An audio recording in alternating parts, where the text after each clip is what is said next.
కార్తీక మాసంలో ఆకాశదీపం ఎనలేని ప్రాధాన్యతని సంతరించుకుంది.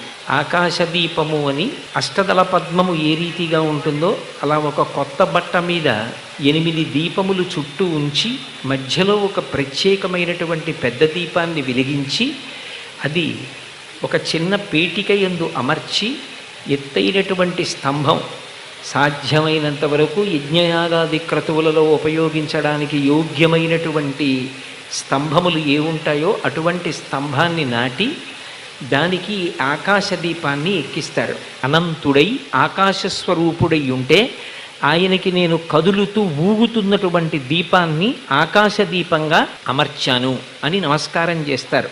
అలా తులాయాం దోలయాసహ అని ఆకాశదీపము అనబడేటటువంటి దీపాన్ని ప్రదానం చేసేటటువంటి మాసము ఈ కార్తీక మాసము.